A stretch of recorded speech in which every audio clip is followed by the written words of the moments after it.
informando aos seus seguidores. Povo começando a chegar. 1, 2 e já. Boa tarde, boa noite. Deixa eu ver aqui se a minha companheira, a Bárbara aqui, deve estar entrando.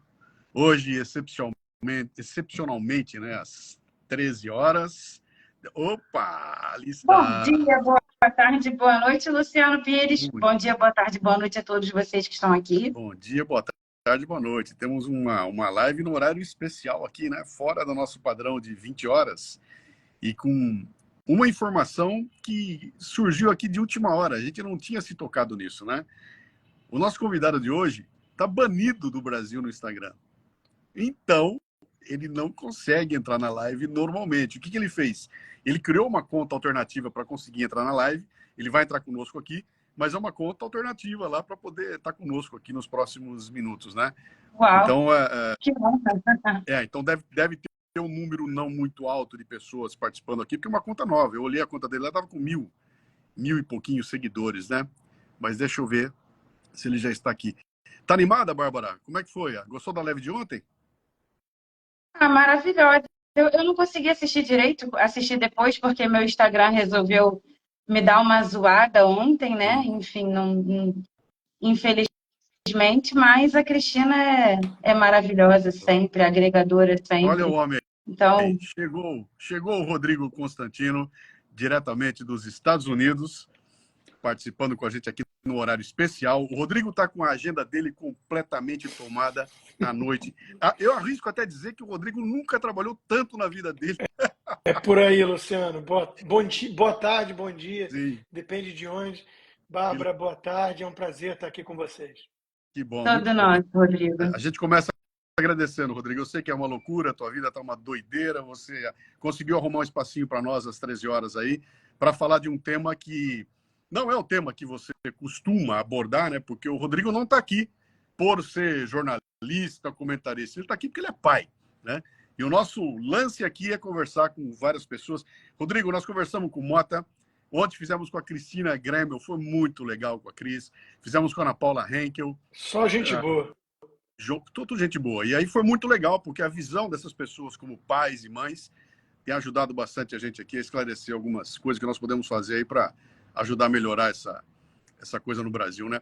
Bárbara, quer apresentar essa live aqui, como sempre? Eu quero, mas antes eu quero dar uma justificativa aqui. Eu fiquei sabendo que é um bug do Android, então meus dois aparelhos são Android, e eu hoje não vejo o Constantino e vejo o Luciano congelado, só ouço. Se eu ficar olhando com cara de doida, é porque eu não estou vendo, estou ouvindo vocês. Então, desde já, perdão. E eu queria falar o porquê dessa live. Vocês me ouvem? Me Sim, ouve, Luciano? sim, Ah, perfeito. que bom. Bom, essa live é uma homenagem, né, uma comemoração aos 2 anos do podcast Café com Leite. Então, a gente preparou uma semana muito especial. Vocês podem ver com convidados muito especiais para comemorar esse marco. A gente também alcançou 1 milhão de downloads, né? Que coloca a gente aí no top 5% podcasts mais relevantes da América Latina, que são programas que fazem mais de 10 mil downloads por episódio. A gente está falando só de áudio, né? E por último, mas jamais menos importante, para falar, divulgar o nosso novo projeto Café com Leite na Escola, que busca levar esse conteúdo tão relevante de alto valor educacional para o maior número de escolas que a gente conseguir alcançar. Então, acessa lá, cafécomleitenaescola.com.br. Quando acabar a live, você vai entender o projeto e vai poder contribuir com a gente também. Legal. Rodrigo, só para te contextualizar um pouco mais, né? O que a gente fez com esse projeto foi pegar o conteúdo do Podcast Café Brasil, que já existe desde 2006, que é um conteúdo adulto, focado em temas muito pesados para a sociedade, e transformar esse conteúdo em conteúdo para crianças e para famílias que têm crianças, né? Então, nós estamos falando de temas muito sérios. Falamos de valores morais, a gente falou de fake news, falou de política, como é que a sociedade funciona, como é que se forma um caráter, mas de um jeito super light. A Bárbara é a locutora que interage com a Babica, que é uma avatar de 9 anos que mora no celular dela, né? E assim a gente conseguiu levar conteúdos muito legais para proporcionar Muito boa a iniciativa, muito necessária. e está indo aí, né?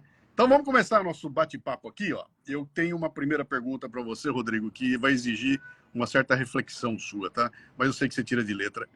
O que você era antes de nascer sua filha, cara?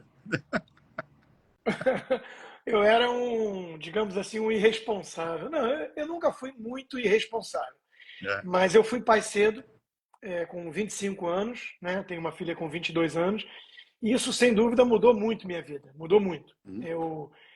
Eu fiz a coisa certa, era minha namorada, na época, há 3 anos, engravidou, então nós casamos, e eu mudei de postura, eu me tornei uma pessoa que passou eu já lia bastante, mas eu passei a ler mais, eu passei a escutar mais jazz e menos rock, eu passei a fumar um charuto, comprei um carro de velho, eu falei assim, agora mudou, né? Antes disso, vamos lá, respondendo, antes eu saltei de paraquedas, eu saltei de bungee jump, eu saltei de asa delta, eu fiz as minhas aventuras, né, com uma preocupação muito diferente. Eu acho que a paternidade, acima de tudo, muda o horizonte, muda a sensação de responsabilidade.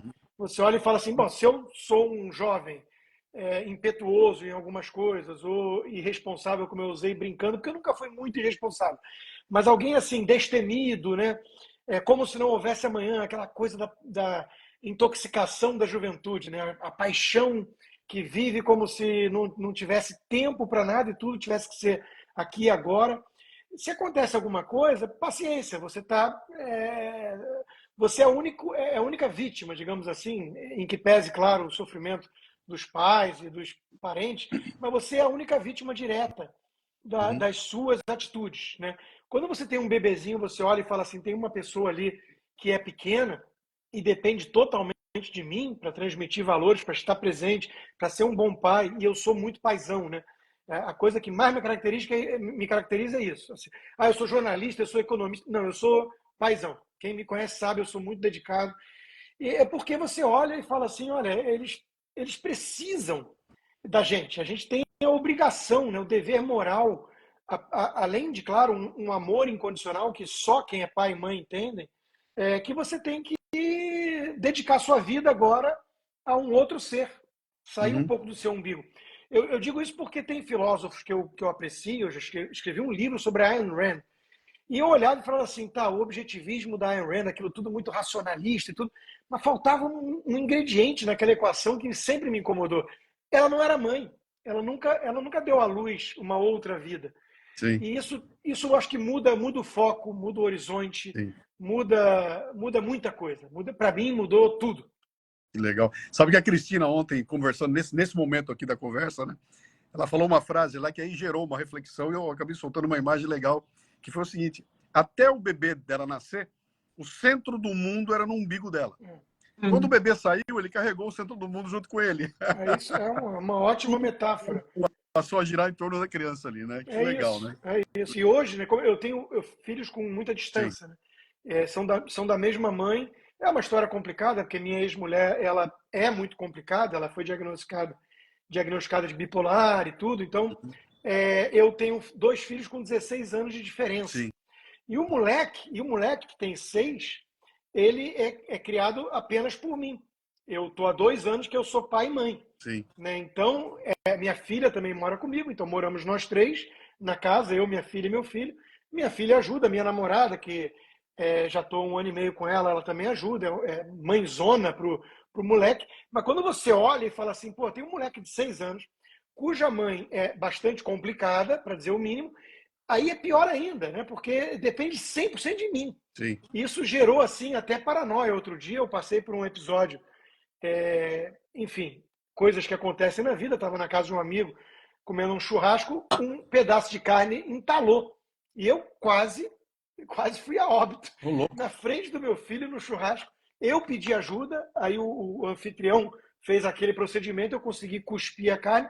E eu fiquei assim, sem dormir direito, umas 5 noites, que eu fiquei pensando, meu Deus do céu, às vezes a gente compra briga com gente poderosa, com quadrilhas, com ditadores, e às vezes um pedaço de carne Sim. quase me levou, né? E aí eu ficava só pensando nisso, meu filho, Sim. 6 anos, meu filho, minha filha está criada, está bem criada, tem lá os valores e tudo. Sempre precisa estar um pouco em cima, porque ainda é jovem, mas o moleque de 6 anos depende totalmente Sim. de mim. E já perdeu uma mãe, de certa forma, né? Então, Uhum. olha, eu vou te falar, é uma responsabilidade impressionante, ao mesmo tempo uma dádiva, a melhor coisa que existe e nos impulsiona a nos tornarmos pessoas cada vez melhores. Eu acho que Sim. isso é o principal fator aí. Eu sempre que eu olho para meus filhos, eu falo, eu quero ser uma pessoa melhor. Eu quero ser uma referência moral para eles, eu quero ser um bom pai, um bom marido, um bom cidadão, porque eu tenho essas pequenas criaturas que, de alguma forma, olham para mim como o herói delas. Né? Sim. Então, isso é o melhor estímulo que existe para você melhorar. Que legal. Legal. Bárbara? É legal que essa também é a minha bússola, sabe, Rodrigo? Desde que meu filho nasceu, meu filho já vai fazer 14, todos os dias eu penso em ser uma pessoa melhor, porque eu sei que a gente fala, mas entra por um ouvido e sai pelo outro. Agora, o que a gente faz, né, nós somos espelhos. Então, isso reflete muito na personalidade e no como eles veem a vida, como eles veem a gente. Então, eu concordo muito com você. É sobre cada dia ser um pouquinho melhor por eles, sabe? Sim. Antes eu não tinha essa preocupação, eu era bem despreocupada também. Mas eu tenho uma pergunta para você. Se teve alguém, quem foi a pessoa que te ensinou a ser pai? E qual foi a lição mais importante que ela passou para você, que é essa pessoa, né?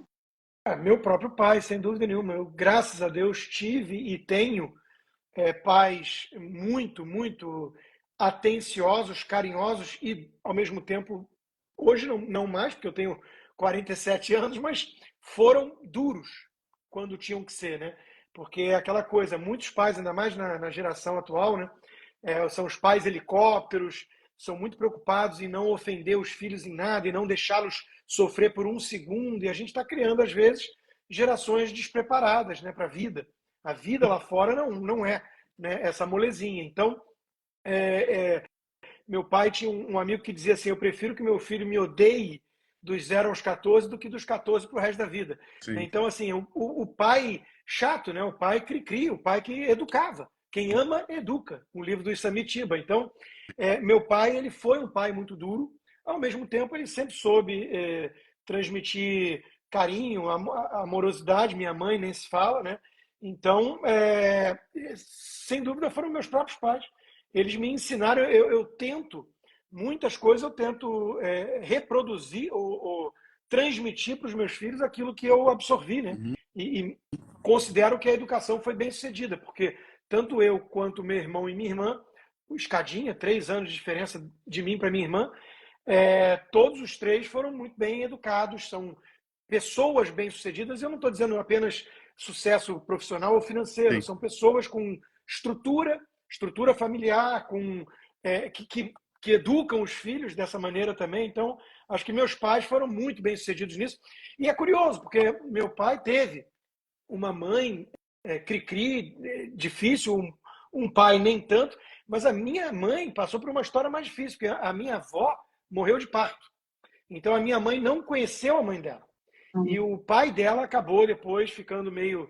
Eram outros tempos, mas ele ficou meio com dificuldade, digamos assim, de assumir essa filha como viúvo. Ele acabou casando de novo, teve outros 3 filhos, e minha mãe foi criada pelos avós. Depois de muito tempo, ela se aproximou de novo do meu próprio avô e dos meus tios, que hoje são muito próximos da gente, mas por muitos anos eu tinha dificuldade até de chamar meu avô de avô. Para mim, ele era distante demais, Uhum. né? Então, ela carregou essa carência, esse buraco, e talvez por isso mesmo, né, ela teve uma preocupação muito grande em ser mãezona, em ser o eixo da família que unia todo mundo, que fazia questão de estar ali na mesa de jantar todo mundo junto, nas datas todas, no final de semana, e acho que isso foi muito importante para a nossa família. Uhum. Você sabe que numa das lives que nós fizemos aqui com o João Kepler, o nome do empreendedorismo no Brasil, Sim. né? Ele falou para ele, meu pai me ensinou o que não fazer como pai.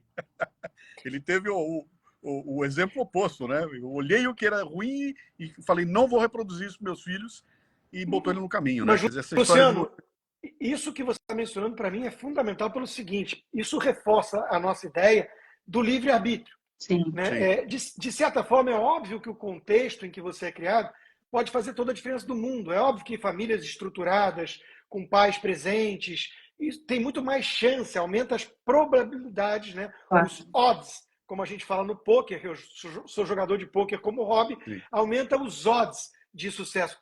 Mas não há garantias. Assim como não há garantias de você dar o máximo possível e que seu filho vai dar certo, também não há garantias ou fatalismo de que maus pais vão produzir filhos perdidos na vida. Sim. Exatamente pelo livre-arbítrio. A gente consegue observar e falar, isso eu quero para mim, ou então isso eu não quero para mim. Isso Sim. não é legal, isso não faz bem. Eu acho muito importante isso. Legal. Vamos abranger, aumentar a abrangência dessa nossa conversa aqui. Quando você olha hoje, Rodrigo, para essa questão do desenvolvimento educacional da garotada, da criançada, qual é a tua principal preocupação? Eu sei que se eu fizesse essa pergunta para você nos anos 60, você talvez fosse falar alguma coisa em relação a gente não consegue se abrir para o mundo, não tem tecnologia, é muito difícil acessar conhecimento. Talvez naquela época fosse isso, né? Hoje em dia, não tem mais barreira. Qual é a preocupação que aparece para você em primeiro lugar quando se pensa em educação da garotada? Pois é, talvez até o contrário, o excesso de, de acesso à porcaria, digamos assim, né? É óbvio que a tecnologia é um instrumento fantástico, mas está gerando problemas novos também nas famílias, né? E na forma de educar. Então, é difícil dar uma resposta para isso, né? Qual é o maior desafio para o desenvolvimento educacional e tudo, porque eu vejo vários. Eu vejo justamente essa preocupação excessiva, talvez, dos pais, os pais helicópteros, os pais que não podem ver o filho sofrer nada, que de alguma forma não preparam o filho para a vida, porque querem protegê-lo em demasia, e eles viram floquinhos de neve, né? E viver é assumir alguns riscos, viver é saber que se você não tiver limite interno na casa, você vai acabar buscando limite externo, esbarrando eventualmente na polícia, em alguma coisa assim, né? mais drástica. Então Sim. você tem que ter o limite, a educação dura dentro de casa, determinar os limites em relação ao tempo diante da tela, ao tipo de conteúdo que tem acesso, porque hoje em dia é muito fácil. Mesmo com parental control e tudo mais, é muito fácil. O moleque já nasce sabendo driblar isso, entrar em um monte de coisa. Então, se os pais não estiverem atentos a isso, dispostos a se desgastar, a dedicar energia, né, vai deixar para o mundo, e o mundo é isso aí. O mundo é um mundo muito abrangente, muito louco e muito grande aí fora. E hoje em dia é muito acessível para essa garotada. Fora isso, tem a questão da doutrinação ideológica. Sim. Filmes, cultura pop, mesmo dentro da sala de aula, né? Todos, não todos, mas muitos, tentando levar os nossos filhos para o mau caminho. O problema do narcisismo na sociedade moderna, né? O narciso, ele quer fazer o mundo à sua imagem e semelhança. Em vez dele tratar com os seus eventuais problemas, suas questões existenciais num divã, ou na filosofia, ou em reflexões introspectivas, ele quer moldar o mundo à sua imagem, né? Então, a gente está vendo aí essa turma meio woke querendo pegar crianças de 3 anos, 4 anos, as idades mais tenras, e falar, não, qual o problema se ele acha que nasceu errado e tudo mais? Pô, o moleque de 4 anos não escolhe a comida, não escolhe a hora de dormir, não escolhe a hora que vai comer sorvete, não escolhe se vai para a escola ou não, mas ele vai escolher alterar a biologia, né? Então, são coisas muito doidas que estão acontecendo e a gente tem que estar atento, porque é um troço muito avassalador. É a tal guerra cultural. Sim. E a guerra cultural existe e o jogo é pesado, né? Hollywood, tem muita gente aí, a Disney, muita gente do lado, na minha percepção da coisa, do lado equivocado. Sim. Não querendo transmitir os valores tradicionais, morais, que moldaram o Ocidente como ele era. Sim. A gente fez aqui numa das lives com a Cris Paiva, lá do podcast Vênus, falou, né? Ela falou que ela tem uma filha também já adulta, né? E ela falou que a minha luta é para que a minha filha entenda que quando ela tiver com um problema, tiver com uma dúvida, primeiro vem a mim. Primeiro eu, tá? Depois lá fora. Só que isso te obriga, como pai e como mãe, cara, você tem que ter repertório, tem que se preparar, tem que saber do que está acontecendo, né? Exato. Não adianta se amarrar no passado lá e renegar tudo. Não, vou te proibir de usar celular. Não resolve, cara, né? Então, essa compreensão faz com que, cara, para ser pai e mãe hoje em dia, tem que estudar todo dia, cara. Tem que ser um estudante todo dia. Tem que estar atento. Se você for alienado, você não vai nem saber o que estão tentando enfiar a goela abaixo do teu filho lá fora. Tem que ter essa confiança que você mencionou, Luciano, que eu acho muito importante. Né? Você não pode quebrar essa confiança. Tanto que teve um dia que eu peguei meu filho na escola, ele já veio com uma mentirinha, porque ele queria, né? Ele quer, claro, que eu admire, que eu fique encantado com os achievements, as conquistas dele. Então ele virou e falou assim, a professora disse hoje que eu não sei o quê. Por um acaso eu sabia que a professora não tinha ido naquele dia. Tinha se sentido mal, porque a gente tem o grupo dos pais, né? Aqui nos Estados Unidos o negócio é muito pesado. Esses pais, o PTA, eles são muito em cima, né, da escola. E aí eu virei para ele e falei assim, filho, sua professora não foi hoje. É muito feio fazer o que você está fazendo, mentir para achar que o papai vai ficar orgulhoso. Ele começou a chorar, começou a ficar nervoso. Aí vem toda aquela conversa que é o desgaste depois. Sentar para conversar quando ele se acalmar. Falar, olha, você errou. Não é assim que papai vai te admirar, não é assim que você vai conquistar o respeito ou a admiração do papai. Você quebra a confiança. Amanhã você quer contar uma coisa séria, o papai não acredita, é o Pedro e o lobo. Né? O Pedro gritou que tinha lobo no quintal 6 vezes. Então, assim, você tem que ter esse canal aberto com o filho, ao mesmo tempo que você não é amiguinho do filho. Que é uma coisa que eu vejo muitos pais hoje em dia, né, pecando por isso. Né? Eles querem ser amiguinho, eles querem estar bem com o filho e que o filho ache eles o máximo o tempo todo. Porra, ou você é pai ou você é amiguinho. Não dá para ser as duas coisas. É isso aí. E aí, Bárbara? Estou refletindo bastante. Mas eu tenho uma pergunta, Constantino. Você tem se notabilizado bastante pela coragem de emitir opiniões fortes, né? No momento que a sociedade anda meio temerosa aqui com certas forças políticas.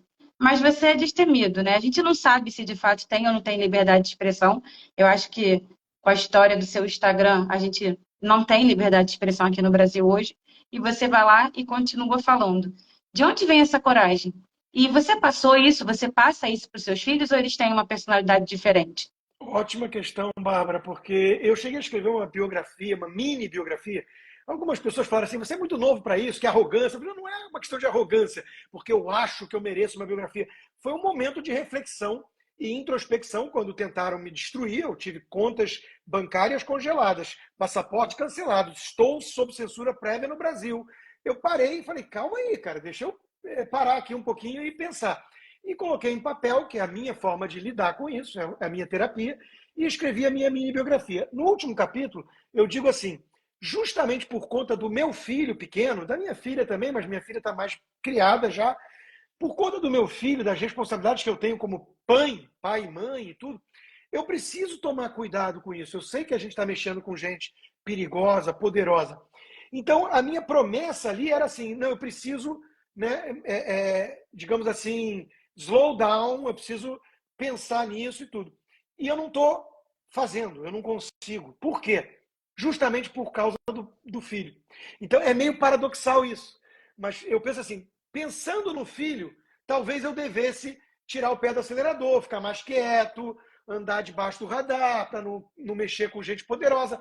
Ao mesmo tempo, por causa do meu filho, que tipo de pai eu quero ser para ele? Que tipo de exemplo? Me acovardar? Ficar quieto porque me intimidaram e eu vou ser pragmático e sobreviver, em vez de viver uma vida plena, que eu lapide de alguma forma os talentos que Deus me deu na minha concepção? Então, isso é um dilema interessante. O Luiz Felipe Pondé já escreveu sobre isso, com base nos filhos de gente que abrigou judeu na época do Holocausto. É uma coisa, para pensar. Uma família estranha bate à sua porta, você coloca eles escondidos no sótão, com todo o perigo que isso envolve perante o regime nazista, de que se descobrirem vão te matar. E você está colocando o seu filho em perigo por um terceiro. Então, esses filhos, quando cresceram, eles tiveram problemas com isso, muitos. Tem um livro sobre isso. Eles falaram assim, vem cá, será que meu pai não me amava o suficiente para me proteger acima de tudo? É uma pergunta legítima. Ao mesmo tempo, que tipo de pai, que tipo de ser humano ele seria se ele batesse a porta na cara de uma criança que poderia ser o filho dele, buscando ajuda para sobreviver? Porque ele está com medo, porque ele está acovardado, porque tudo que ele pensa é sobreviver mais um dia. Que tipo de pai ele seria? Isso me remete a uma história que eu vou contar aqui, talvez em primeira mão para o público de vocês, do Paulo Guedes, foi meu chefe, 6 anos. E ele uma vez me contou uma história fantástica. Ele falou, Rodrigo, perto ali da PUC, bateram no meu carro. Minto, eu bati no carro da frente. Estava desatento, bati no carro da frente. E eu estava com a minha filha no carro. O cara saiu, não sei o quê, eu pedi desculpas, eu falei que eu ia pagar e tudo mais. Fui um gentleman, fui um sujeito civilizado e que, aliás, assume o erro, como era o caso. O cara começou a crescer para cima de mim, falou que não ia ficar assim, e que não sei o quê, e que não sei o quê, e começou a me xingar e querer ameaçar a violência. Eu não pensei duas vezes, eu dei a ré no carro e dei uma porrada no carro dele, joguei o cartão, falei, depois me procura que eu pago. E fui embora. E ele me contando depois assim, que imagem eu passaria para minha filha me olhando ali, sendo humilhado por um cara. Eu dei o primeiro exemplo, eu fui educado, eu dei a educação certa. Olha, eu estou errado, está aqui, desculpa, eu vou pagar. O cara começou a me humilhar, começou a vir para cima, me intimidar. Aí eu olho para minha filha e falo assim, ou eu sou homem nessa hora, ou minha filha vai ter para sempre a imagem de um pai frouxo, de um pai humilhado e covarde.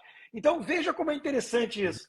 Eu sou destemido, entre aspas, por causa do meu filho e da minha filha. Eu quero que eles olhem para o pai deles com orgulho. Que legal. Excelente. Aliás, o Paulo Guedes é um dos maiores contadores de história que eu conheço. Cara. Ele é genial, né? Mas muito boa a resposta, Rodrigo. Agora, pensa comigo uma coisa aqui. A gente está numa sociedade que cara, as opiniões discordantes hoje em dia têm sido praticamente exterminadas, né? Estão procurando exterminar. E num ambiente como esse, cara, onde a gente começa a ter medo de falar, isso vai se estender para a garotada também. E, de repente, eu tenho medo que a criançada comece a ficar sem voz, né? Pô, eu vi meu pai me ferrar, eu vi meu vizinho me ferrar, vi meu colega me ferrar. Cara, eu vou calar minha boca aqui. A espiral do silêncio, lembra da história, né? O que você recomenda, cara? Porque você é um cara que toma pancada todo dia. Você tem uma coleção de adjetivos já na tua prateleira aí, que tem coisa que a gente nem sabe o que quer dizer, né? O que você recomenda para criar uma armadura emocional? Casca grossa, né? Casca grossa, exatamente. O que você recomenda para criar isso? Olha, pensa em criança também.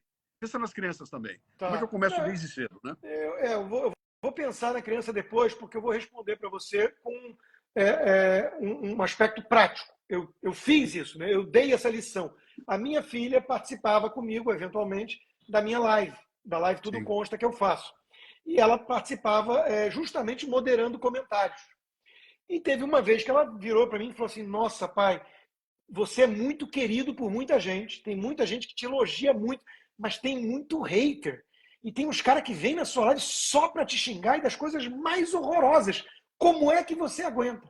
Aí eu virei para ela e falei assim, Laura, minha filha, quem é essa pessoa? Quem é a pessoa que veio me xingar?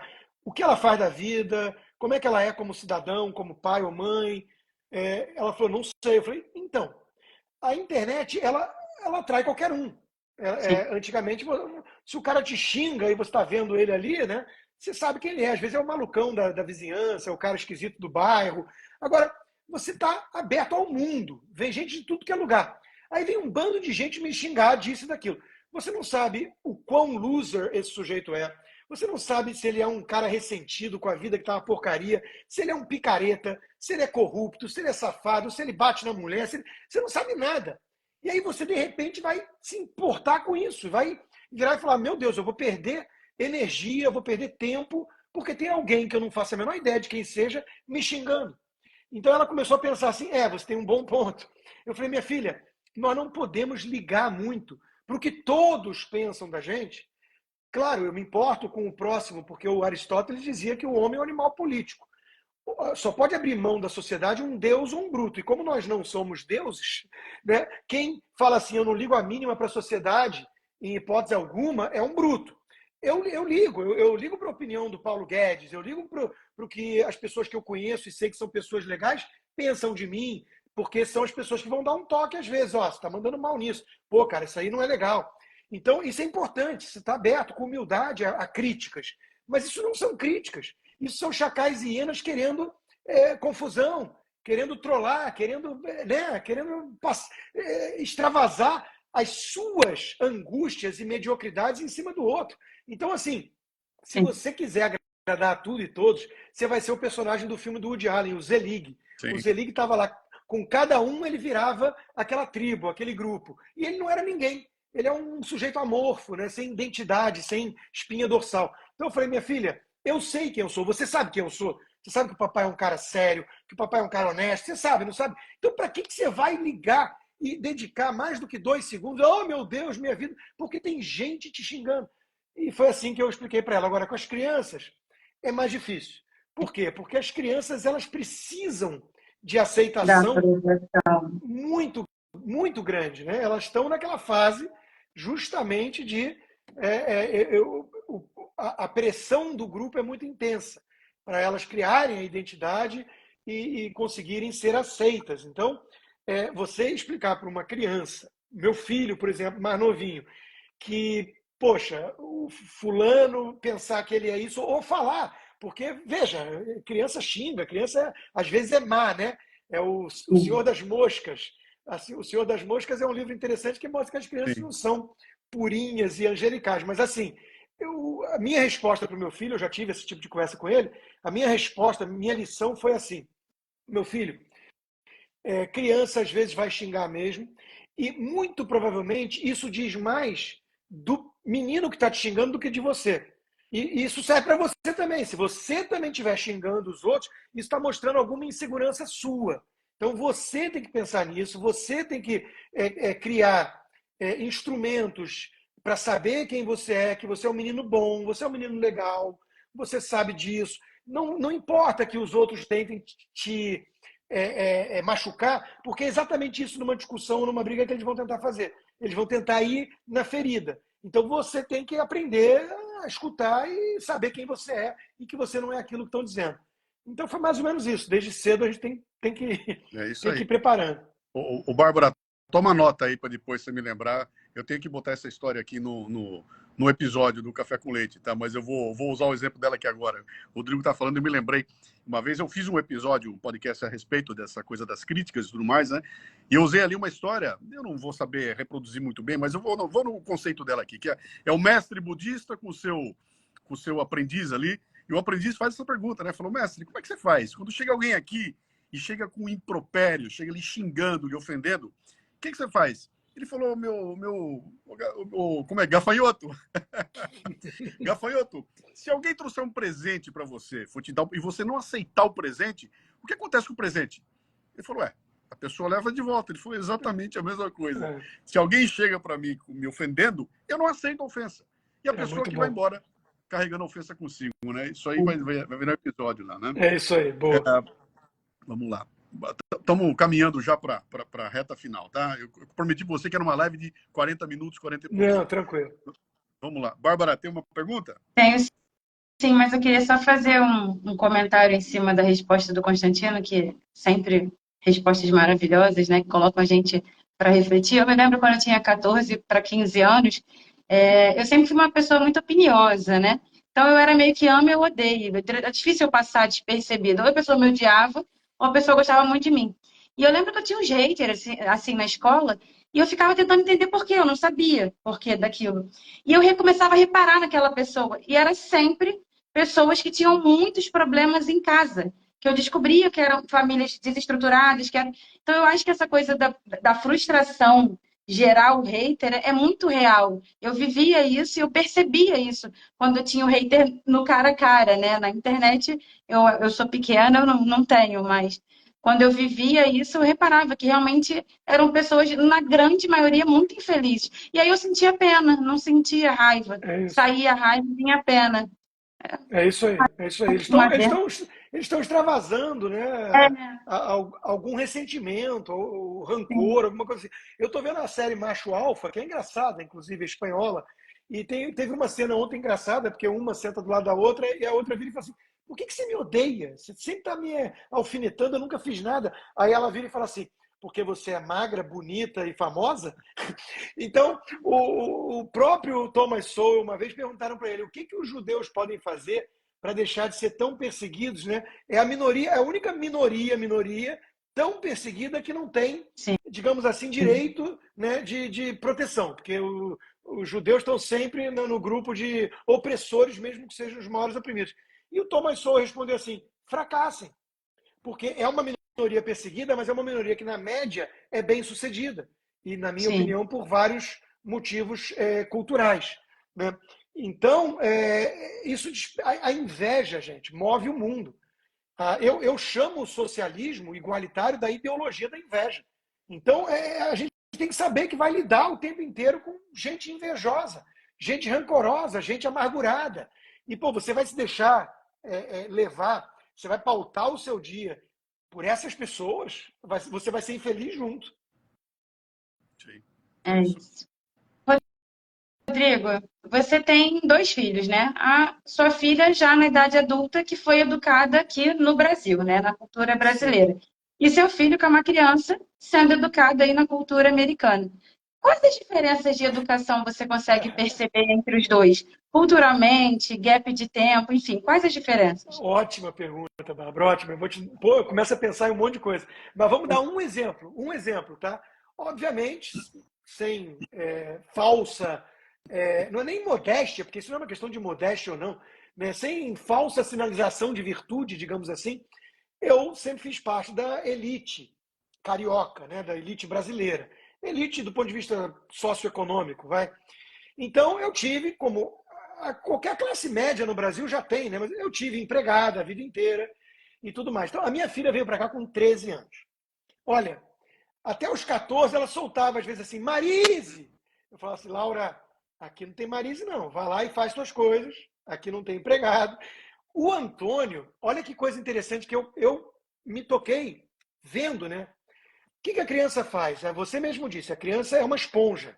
Ela quer ser a gente, ela quer imitar. Meu filho bota gravata. Eu nem uso mais. Meu filho bota gravata e fala que vai trabalhar no quarto. Ele quer imitar tudo que eu faço. O que quer dizer o seguinte, ele tira o lixo da casa. Ele quer tirar o lixo.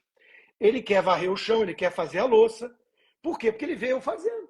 Então, para ele, os trabalhos domésticos são quase uma brincadeira. E aí eu me peguei pensando nisso. Gente, o cara rico nos Estados Unidos não tem empregado full-time, é raríssimo. Ele, no máximo, tem uma mulher que vai lá de vez em quando, dá uma geral. Ele não tem empregado full-time. Então, o abismo de educação já começa por aí. O senso de responsabilidade. A criança americana, ela nasce tendo como referência os pais que fazem os trabalhos domésticos. E ela não vê nenhum demérito nisso, nenhum problema. Pelo contrário, ela aprende a ser mais independente, mais autônoma. Ela vai fazer o laundry dela, a roupa e tudo. E olha que eu eduquei minha filha, apesar de ter empregada no Brasil, eu eduquei minha filha com essa independência. Minha filha, com 6 anos de idade, 5, botava uma escadinha na cozinha, porque ela não alcançava, para pegar o café da manhã dela e fazer. Porque eu falo assim, eu não vou acordar 6 horas por causa do seu café, não. Você acorda e faz. Então, eu criei com alguma independência e autonomia. Mas aqui nos Estados Unidos isso é chocante, porque todos eles aprendem isso desde muito cedo. Isso é uma das coisas, né? E as outras são os valores todos que eu escrevi um livro sobre isso, né? Brasileiro é otário? O alto custo da nossa malandragem. Olha, o Roberto da Mata falava muito isso. O Brasil é a sociedade do... Ei, você sabe com quem você está falando? É a carteirada, né?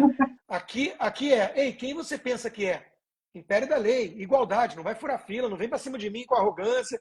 Então, isso a gente vê no dia a dia, mesmo na Flórida, cheia de latino, cheia de brasileiro, a gente vê uma postura diferente. É uma sociedade mais de confiança e de respeito às regras do jogo, vis-à-vis o Rio de Janeiro, principalmente, que eu sou carioca da Gema, 38 anos de Rio, que é a sociedade da malandragem. É a sociedade da lei de Gerson, onde todo mundo tenta tirar vantagem em cima do outro. Então, isso você já vê na educação dos filhos desde muito cedo. Sim, que é uma coisa interessante, né? Quando você fala dessa cultura, é que nem o peixe não sabe que ele está dentro d'água, né? Ele não vê água, né? E a gente, na cultura, a gente não consegue ver. E a hora que você toma um choque é quando você sai e vai para um lugar e repara, né? Eu tinha um amigo meu que morava nos Estados Unidos e ele falava, cara, você se conforma com o celular que você tem? Porque você não sabe o que é uma operadora de celular que funciona plenamente, cara. Aí você tá tudo bem, né? Não, muito pior que isso, meia né? boca. Você se conforma em ter o celular do ladrão, a carteira do ladrão. O ser humano é um ser adaptável. Quem me disse isso a primeira vez foi o próprio Paulo Guedes. Quando ele veio fazer o doutorado dele em Chicago, Ele falou, Rodrigo, quando eu voltei, exatamente a analogia que você fez, Luciano. Ele falou assim, quando você está imerso, ele fez uma um pouquinho mais pesada. Quando você está imerso na bosta, você nem sente mais o cheiro de bosta. Aí quando você sai e volta, aí você fala, nossa senhora! Então é impressionante isso, né? Você, Sim. às vezes, precisa sair para olhar e falar assim, meu Deus, o brasileiro está normalizando o surreal. Sim. Ele está banalizando o absurdo. Está banalizando o absurdo. Não é assim que se espera viver em sociedade. Né? Então, Sim. isso, sem dúvida nenhuma, é um marco. E você vê o peso disso, né? Porque você, para modificar uma situação como essa, não é com uma nova lei, não é baixando Não. uma ordem. Não. Isso é mudança cultural, cara. É cultural. Isso é de baixo para cima. Eu te dou um exemplo. Minha filha, assim que chegou, 13, 14 anos, a gente foi comer num lugar que é mais baratinho aqui, o Chipotle, que a garotada adora, né? A garotada da escola. Então eu fui com ela e eu pedi o meu prato, ela pediu o dela e ela virou assim, pai, compra só um refrigerante, porque aqui tem um free refill. Então a gente vai lá e enche de novo. Aí eu olhei para a cara dela assim, minha filha, seus amigos fazem isso, todos a gente faz isso, compra às vezes um refrigerante para 7. Aí eu falei assim, você sabe por que não tem free refill no Rio de Janeiro? Aí ela, não, eu falei, por isso. Porque no Rio de Janeiro todo mundo pensa com essa cabeça. Puxa, me dei bem, vou gastar menos e ter um refrigerante para todo mundo. É por isso que não tem refil. Então é engraçado que a malandragem, às vezes, é o horizonte míope, é o foco muito curto-prazista. Você quer se dar bem ali, no aqui e agora, e você ignora que se todo mundo pensar assim, como sociedade, nós todos vamos viver num lugar muito pior. Então é cultural, não tem lei que resolva isso, é cultural. Você lembra do Bastiat, o que se vê e o que não se vê? Exatamente. Exatamente. Por aí, exatamente aí, né? Rodrigo, pensando nisso aí, você acha que a sociedade brasileira tem jeito, cara? E se tem, de quem é a responsabilidade? Hein? É uma pergunta ampla, que é mais para te dar um empurrão, né? Não, como mas é que você vê isso? Eu vou dar a resposta mais objetiva e sintetizada do mundo. Sim, tem jeito, a responsabilidade é de todos nós. Não consigo ver outra mágica, né? Não existe uma mágica. Agora, minha implicância maior, Luciano, é com a elite. Porque o povo, vai lá, o povão, é povão em todo lugar. Aqui também você vê, gente, a pessoa está tão consumida daqueles critérios que o Freud dizia assim, olha, tem aqui a sobrevivência básica, botar comida à noite na mesa. O cara não tem o luxo, digamos assim, de filosofar muito. Então, a minha implicância maior é com a elite. Por exemplo, no Brasil, a elite financeira, a elite intelectual, foi essa turminha que fez o L falando que ia salvar a democracia, que embarcou numa narrativa que a gente sabe que é furada. Então, a minha implicância é com a elite. Os Estados Unidos foram feitos como nação por uma elite. Uma elite. George Washington era fazendeiro, virou general, virou primeiro presidente e o pessoal queria coroá-lo rei. E ele virou e falou assim, não, nós lutamos contra a coroa britânica. Eu não vou aceitar me tornar aquilo que eu combati aqui. Isso é elite. Isso é um cara olhando e falando assim, eu não estou pensando nas próximas eleições, eu estou pensando nas próximas gerações. Que é a diferença de estadista para populista, segundo Churchill. Então, as elites que forjaram essa nação, elas eram elites de estadistas, de gente que estavam debatendo aqui o futuro de um modelo social. Né? Os papéis federalistas, as discussões entre Madison, entre Alexander Hamilton, entre Thomas Jefferson e outros, John Adams, era um negócio de altíssimo nível, porque eram elites criando uma nação, uma sociedade. Né? No Brasil, a mentalidade da imensa maioria é isso aqui não tem jeito, vai sempre dar ruim, meu objetivo é ganhar dinheiro e botar um pé fora e se lamber, eu me mando. E olha, é difícil até eu criticar, porque eu escolhi ir embora em 2015, para ser mais preciso, em outubro de 2014, com a reeleição da Dilma. Eu falei, chega. Então, eu entendo quem quer picar a mula, mas a mentalidade de uma elite que está apenas observando o país, não como uma nação, como uma casa, mas como um objeto de exploração para fugir na primeira crise, é uma elite com muita dificuldade de criar uma nação próspera. Então, eu sair do Brasil, mas o Brasil não sai de mim. Eu estou aqui pagando, aliás, um preço alto, individual, para continuar lutando pelo meu país. O Marcel Van Hatta, meu amigo de longa data, sintetizou isso muito bem. Eu não quero, como é que ele falava? Eu não quero me mudar do Brasil. Eu quero mudar o Brasil. E nós temos esse poder. Mas, de novo, primeiro passo, primeira resposta é não cair no fatalismo. Sim. Se a gente falar o Brasil nunca tem jeito, porque o problema é o povo, aí não vai ter jeito mesmo. É certo. Temos só mais 2 perguntas e a gente encerra aqui, né? Bárbara, a sua. Na verdade, essa é uma pergunta e uma curiosidade, né? Eu acredito, provavelmente, seus filhos, dentro de algum tempo, vão ser pais também.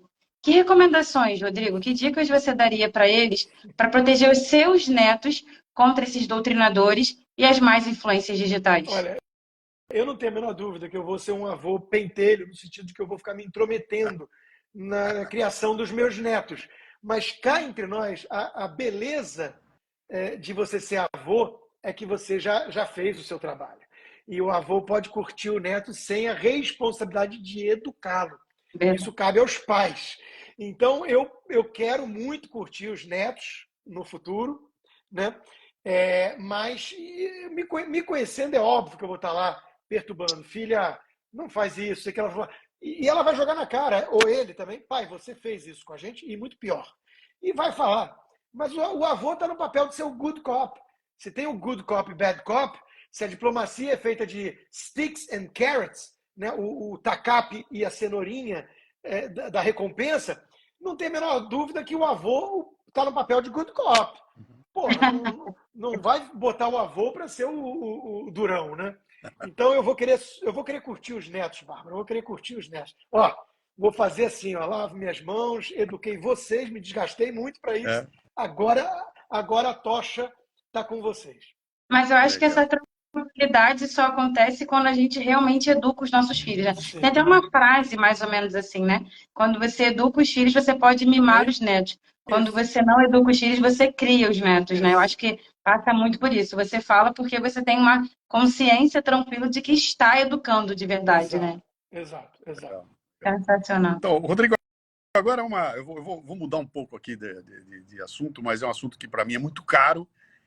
Eu acompanho tua carreira aí há muito tempo, né? Eu vi você migrar do jornalista que trabalha nas grandes órgãos da imprensa e que é pago por elas para emitir sua opinião, para um sujeito que hoje tem uma ação independente, né? Você hoje, eu imagino que você está criando um grupo de seguidores, espectadores, ouvintes, e esse pessoal é que está, de alguma forma, financiando o teu trabalho. Ou seja, você cria uma independência e passa a ser um criador de conteúdo independente, coisa que a internet trouxe para a gente, que nos possibilita estar aqui, né?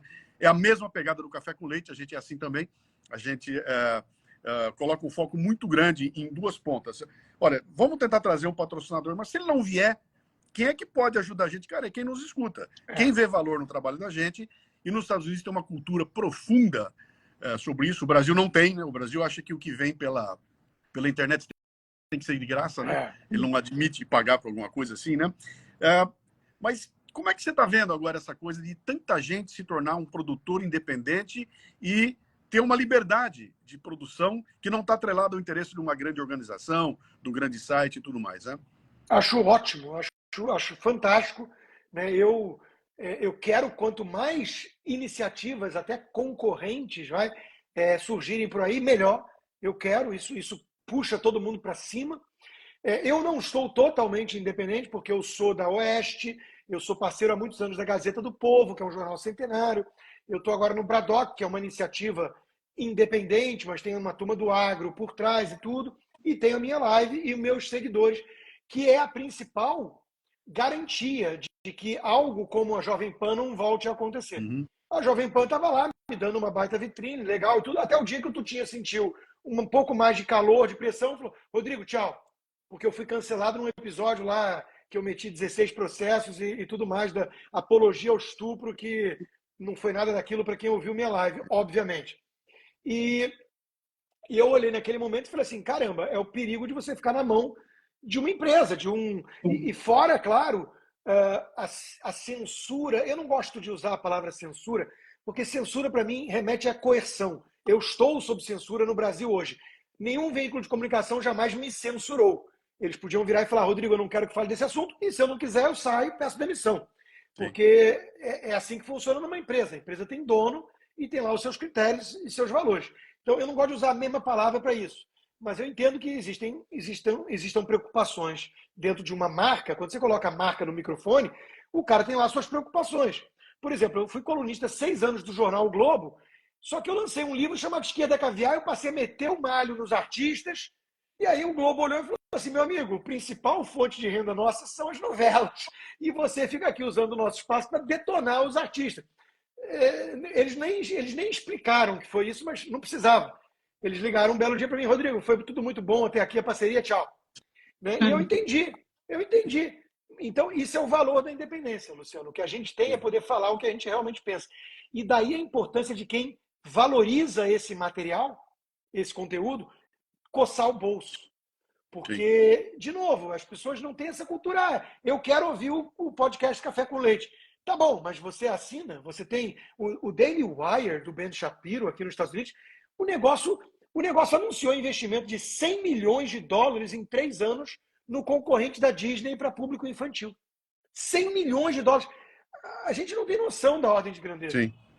Isso é o Ben Shapiro, juntando com o Matt Walsh, juntando com agora o Jordan Peterson, juntando com o Andrew Klavan, juntando com o Michael Knowles.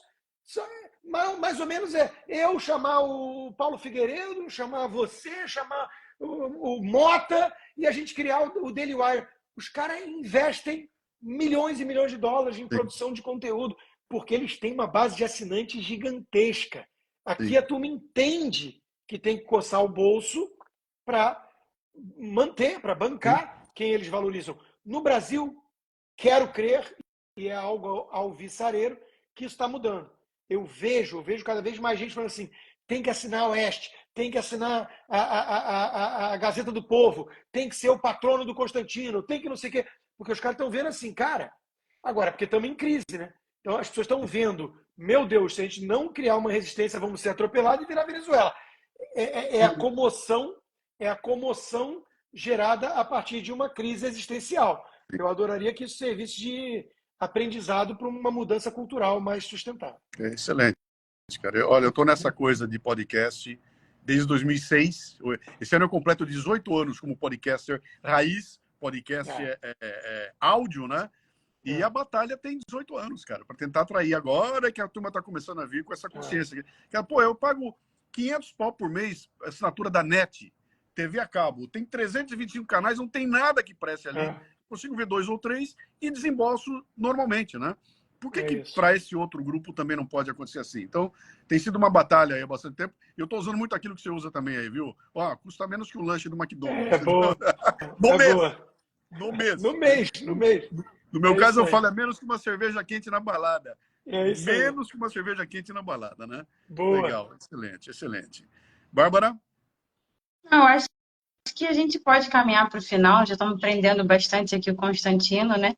Eu queria agradecer, eu tenho uma admiração profunda e verdadeira por você enquanto profissional, mas agora eu criei uma admiração enquanto pai, enquanto a pessoa generosa que você foi comigo aqui, você realmente é generoso. Então, muito obrigada, Rodrigo, pela sua presença, pela sua participação. Eu queria pedir para você as palavras finais para essa live. Eu que agradeço, Bárbara, muito legal esse feedback. Vocês estão fazendo um trabalho importante, então eu tenho orgulho, né? Me sinto honrado de ter sido convidado. Esse time aí que vocês mencionaram, de gente que vocês estão entrevistando aí, são pessoas que eu sou amigo e admiro muito, então, muito legal estar nesse time.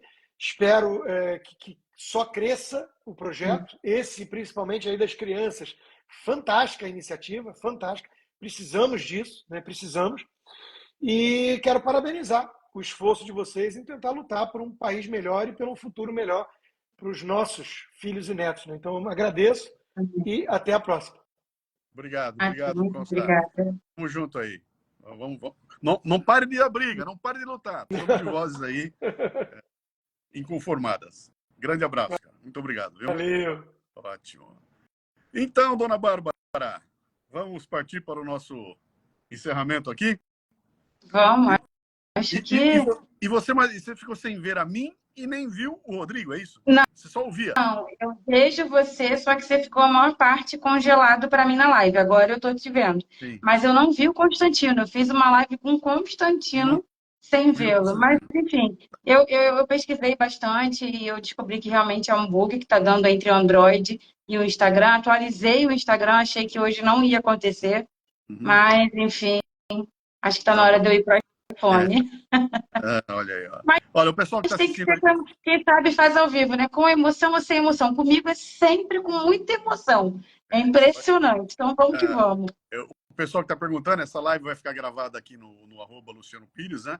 E a gente vai subir ela No pro YouTube. YouTube também, né? Porque vê pouca gente, e até porque o canal do Consta está proibido, né? Então é complicado isso. E ele me lembrou disso segundos antes de entrar. Luciano, eu tô sem canal. E aí ele criou uma conta alternativa lá e a gente acabou Legal. trocando uma ideia aqui. Bom, amanhã nós vamos ter a última live, né? O William Borghetti. Vai ser bem legal, porque desta vez vem um profissional do ensino. O William é o professor que toda garotada quer ter, né?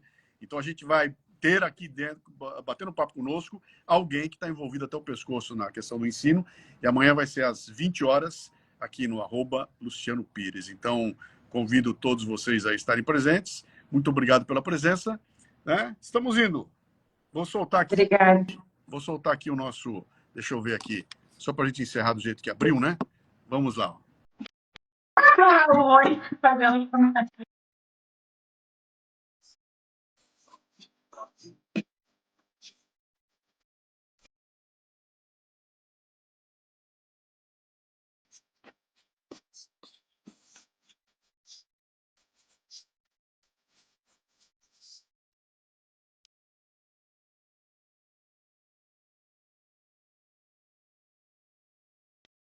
Tchau.